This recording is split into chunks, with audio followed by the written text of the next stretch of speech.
Assalamualaikum warahmatullahi wabarakatuh. Perkenalkan, nama saya Widya Fitri, NIM 18230056, jurusan akuntansi. Di sini saya akan mempresentasikan tugas akuntansi keuangan lanjutan 2 yang berjudul sepanjang 2020 Telkom RAUP pendapatan konsolidasi senilai 136,46 triliun. Latar belakang masalah penggabungan unit bisnis banyak dilakukan saat ini, baik dalam bentuk joint venture, akuisisi, maupun merger. Hal ini dilatar belakangi oleh kemudahan teknologi, perjanjian perdagangan bebas, dan motif mencari keuntungan.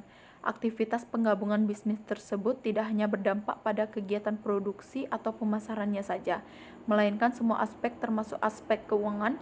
Pencatatan keuangan perusahaan yang telah berkonsolidasi tidak sama dengan perusahaan yang hanya berdiri sendiri.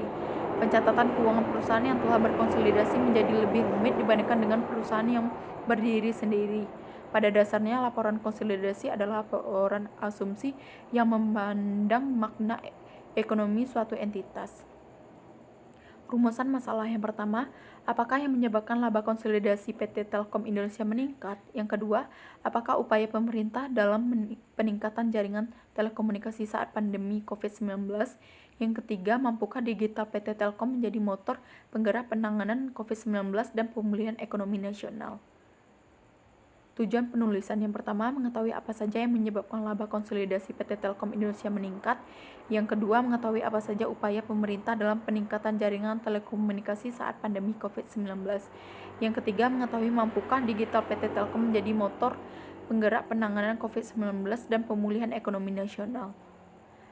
Landasan teori, pengertian konsolidasi. Konsolidasi adalah penggabungan dua usaha atau lebih dengan cara mendirikan usaha baru dan membubarkan usaha lama tanpa melikuidasinya terlebih dahulu. Konsolidasi adalah dua buah perusahaan yang bergabung bubar demi hukum dan sebagai gantinya didirikan suatu perusahaan dengan nama yang baru, meskipun secara perusahaan yang tersebut mengambil alih aset, hak, dan kewajiban dari dua perusahaan yang bubar tersebut. Menurut KBBI, konsolidasi ialah meleburnya dua perusahaan atau lebih menjadi satu perusahaan dengan visi yang sama. Menurut Peraturan Pemerintahan Nomor 28 Tahun 99, konsolidasi ialah penggabungan dari dua buah bank atau lebih dengan cara mendirikan bank baru dan membubarkan bank lama tanpa melikuidasinya terlebih dahulu. Dari beberapa pengertian di atas, dapat disimpulkan bahwa konsolidasi merupakan suatu perbuatan penggabungan dua atau lebih badan atau bank menjadi satu. Bila merujuk pada PP Nomor 28 tahun 99 di atas, maka akibat hukum konsolidasi akan menimbulkan satu badan hukum atau bank baru dengan nama baru. Pengertian laporan keuangan konsolidasi adalah laporan keuangan kelompok usaha yang di dalamnya aset, liabilitas, ekuitas, penghasilan, beban, dan arus kas, entitas induk dan entitas anak disajikan sebagai satu entitas ekonomi tunggal. Konsolidasi merupakan kombinasi bisnis yang terjadi karena pengendalian tidak menyatukan proses entitas yang bergabung. Masing-masing entitas tetap beroperasi secara terpisah dan independensi serta membuat laporan keuangan individu. Manfaat laporan keuangan konsolidasi. Yang pertama, memberi gambaran total sumber daya perusahaan hasil penggabungan yang berada di bawah kendali entitas induk kepada para pemegang saham, kreditor, dan penyedia dana lainnya. Yang kedua, memberikan informasi update bagi manajemen entitas induk mengenai operasi gabungan dan entitas konsolidasi dan entitas membentuk entitas konsolidasi. Pengertian laporan keuangan konsolidasi. Keterbatasan laporan konsolidasi memiliki beberapa keterbatasan. Yang pertama yaitu karena hasil operasi dan posisi keuangan dari masing-masing perusahaan.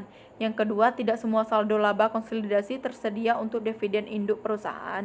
Yang ketiga, karena rasio keuangan berdasarkan laporan keuangan konsolidasi dihitung berdasarkan informasi gabungan, rasio tersebut tidak mewakili perusahaan manapun yang dialokasikan termasuk induk perusahaan. Yang keempat, akun-akun yang sama dari perusahaan-perusahaan berbeda.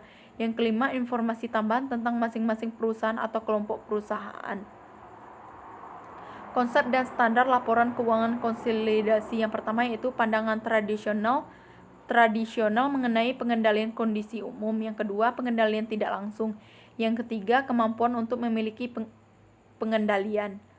Prosedur dan contoh penyusunan laporan keuangan, teknik dan prosedur konsolidasi. Yang pertama, menggabungkan laporan keuangan entitas induk dan entitas anak dengan menjumlahkan pos-pos sejenis seperti aset, kewajiban, ekuitas, penghasilan, dan beban. Yang kedua, investasi entitas induk pada anak dengan porsi entitas anak, ekuitas anak dieliminasi. Yang ketiga, kepentingan non-pengendalian diidentifikasi atau ekuitas awal dan perubahan laba atau rugi. Yang keempat, saldo transaksi, penghasilan, dan beban intra kelompok usaha dieliminasi secara penuh. Prosedur eliminasi dan pengungkapan. Yang pertama, eliminasi. Yang pertama, investasi. Akun investasi dieliminasi dengan ekuitas entitas anak. Yang kedua, akun utang piutang yang muncul antara anak dan induk harus dihapuskan. Yang ketiga, transaksi yang boleh diakui adalah transaksi kepada pihak ketiga. Transaksi anak dan induk harus dieliminasi. B. Pengungkapan. Yang pertama, sifat hubungan antara entitas induk dan suatu entitas anak lebih dari setengah kekuasaan. Yang kedua yaitu alasan mengapa kepemilikan. Yang ketiga, akhir periode pelaporan dari laporan keuangan entitas anak. Yang keempat, sifat dan luas setiap restriksi signifikan. Yang kelima, rincian yang menunjukkan dampak setiap perubahan bagian kepemilikan entitas induk pada entitas anak yang tidak mengakibatkan hilangnya pengendalian.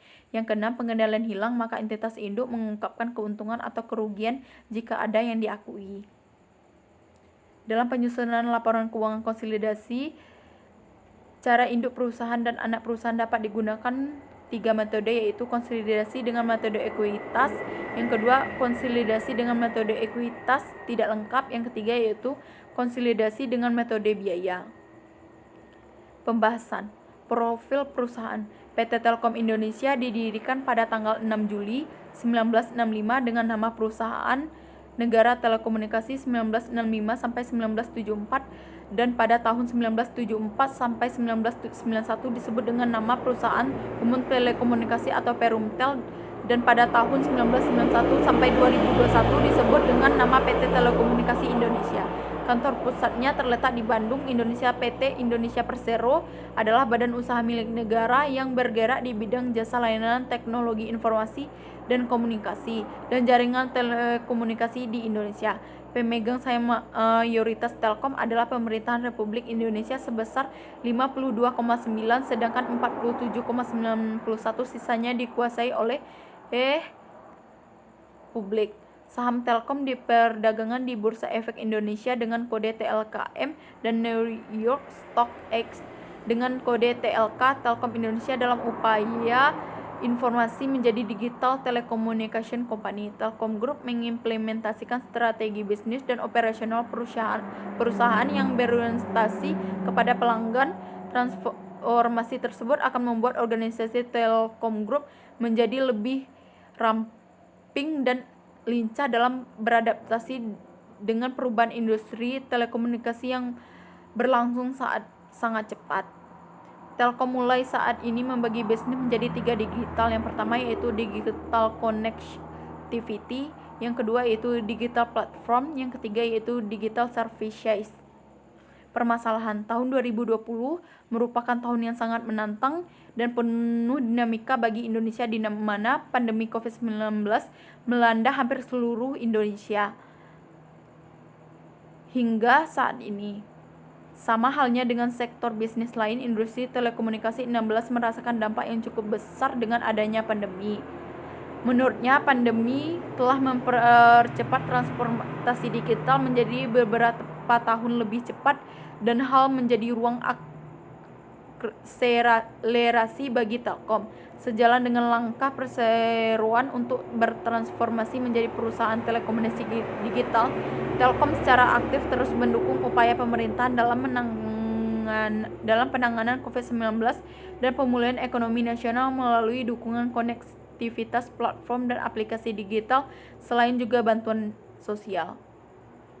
Ringkasan permasalahan. PT Telkom Indonesia sepanjang tahun lalu berhasil membukukan pendapatan konsolidasi sebesar 136,46 triliun yang tumbuh positif sebesar 0,7% dibandingkan tahun 2019. Di tengah kondisi industri pandemi COVID-19 yang masih melanda Indonesia, Telkom mampu mencatat kinerja yang baik dengan membukukan pertumbuhan yang positif di sisi pendapatan, EBITDA atau laporan sebelum bunga, pajak, depresiasi, dan amortisasi, serta laba bersih selama tahun 2020. Penyebab permasalahan umum kenaikan dari laba konsolidasi PT Telkom Indonesia adalah karena dampak positif dari COVID-19 yang melanda di seluruh dunia, yang mana dampak tersebut mengharuskan manusia untuk beraktivitas di rumah, baik itu UMKM, pendidikan, kesehatan, logistik, dan agrikultur. Dalam rangka pemulihan ekonomi nasional, maka kebijakan pemerintah menetapkan untuk melakukan dan menuntut kita untuk melakukan pekerjaan secara daring. Penyediaan jaringan tersebut mendapatkan tambahan pelangganan, dan hal tersebut dapat meningkatkan laba konsolidasi PT Telkom Indonesia. Faktor yang mempengaruhi permasalahan keuangan konsolidasi meningkat pada tahun 2020 pada PT Telkom Indonesia sebagai berikut. Hal yang pertama yang mengakibatkan laba konsolidasi PT Telkom Indonesia yaitu dampak dari pandemi COVID-19 mendorong kebutuhan masyarakat yang lebih besar akan akses internet di rumah. Yang kedua yaitu adanya faktor pemerintah yang mempengaruhi hal. Telkom terus mengembangkan beragam layanan digital baik untuk segmen konsumer maupun enterprise. Yang ketiga, perusahaan Telkom sendiri meningkatkan kualitas layanan dengan meningkatkan kualitas jaringan demi untuk mendorong kelancaran pertumbuhan ekonomi. Maka pada tahun 2020, Telkom membangun 27,7 ribu base transfer station 4 GB baru, sehingga sampai dengan akhir tahun 2020 Telkom telah memiliki total lebih dari 231.000 unit dengan 78% diantaranya adalah 3 GB sampai 4 GB.